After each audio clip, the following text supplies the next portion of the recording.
जय मसीह की। मेरा नाम है सारा और स्वागत है आपका जिंदा खुदा चैनल में। क्या आप जानते हैं परमेश्वर का वचन दो धारी तलवार क्यों कहलाता है?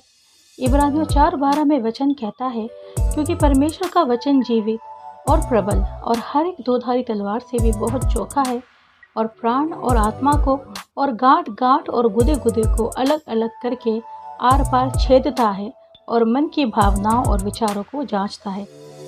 परमेश्वर से कुछ भी छिपा नहीं है। वह हमें पूरी तरह से जांचता है। हमारी सोच, हमारा आचरण, हमारी असलियत वो जानता है। परमेश्वर का वचन हर एक दो धारी तलवार से भी तेज है, जो न केवल हमारे शरीर को भेदता है, हमारे हृदय को भेदता है, हमारे आत्मा तक को भेदता है, ताकि वहाँ पर परमेश्वर के वचन का बीज बोया जा सके और वो वचन का बीज जो है फलवंत हो। परमेश्वर का वचन जब हमारे हृदय को भेदता है तो हमें आज्ञाकारी बनाता है, जिससे हमारा शरीर परमेश्वर के आज्ञा के अनुसार कार्य करता है और हर तरह के गुनाह करने से बचता है। जिस तरह से किसान हल से धरती को भेदता है, वैसे ही वचन की तलवार दिल को भेदकर उद्धार का बीज बोता है। तो इस तरह से वचन हमें जांचता है और हमें अंदर से बदलता है। दूसरा तीमुथियुस 3:16 में वचन कहता है, संपूर्ण पवित्र शास्त्र परमेश्वर की प्रेरणा से रचा गया है और उपदेश और समझाने और सुधारने और धार्मिकता की शिक्षा के लिए लाभदायक है। नीति वचन 7:1-5 में भी यही बताया जाता है कि परमेश्वर के वचन को न केवल पढ़ना और उसे अपने हृदय की पटिया पर लिखना भी है, यानी कि उस शिक्षा को अपनाना है, तभी हम सिद्ध होंगे और परमेश्वर के लिए उपयोगी होंगे।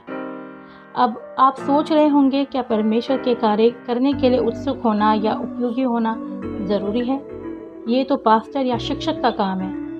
परमेश्वर के लिए उपयोगी होने का अर्थ है परमेश्वर के वरदानों का प्रयोग करना, और ये बहुत ज़रूरी है। और हमें दोहरी ज़िंदगी भी नहीं जीना है। हम सबका मसीह होने के नाते ये जिम्मेदारी है कि हम दोहरी ज़िंदगी ना जिएं। प्रकाशित वाक्य 3:15 और 16 में वचन कहता है, मैं तेरे कामों को जानता हूँ कि तू ना तो ठंडा है और ना गर्म। भला होता कि तू ठंडा या गर्म होता, इसलिए कि तू गुनगुना है और ना ठंडा है और ना गर्म, मैं तुझे अपने मुंह में से उगलने पर हूँ।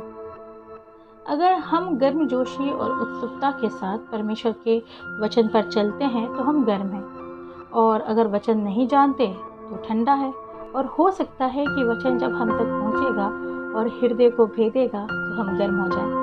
पर अगर हमने अपना हृदय हठी और ढीठ कर लिया है और इसी वजह से वचन जानते हैं पर अमल नहीं करते, तो हम गुनगुना है।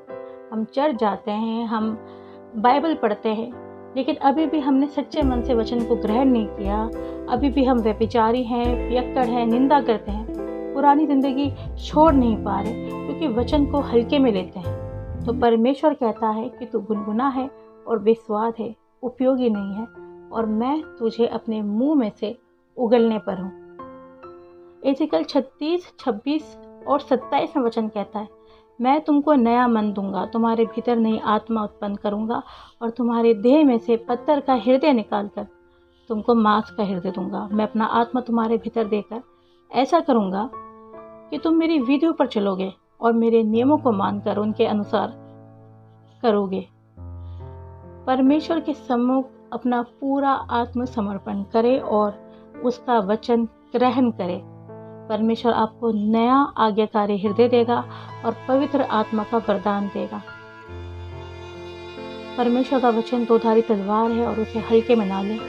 वो जब हृदय को काटता है तो हमें आज्ञाकारी और उपयोगी बनाता है। परमेश्वर का वचन न केवल प्रेरणा है, ये चेतावनी भी है। बाइबल का हर एक वचन पूरा हो रहा है, चाहे वो प्लेग हो, युद्ध हो, ब्लड मून हो।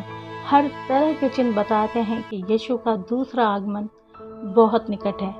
इसलिए परमेश्वर के कार्य करने के लिए हमेशा उत्सुक रहें और परमेश्वर के लिए उपयोगी बने। वचन बांटें, उस पर अमल भी करें, न केवल खुद आशीष पाए पर दूसरों के लिए भी आशीष का कारण बने। परमेश्वर आपको बहुत आशीष दे। जय मसीह की।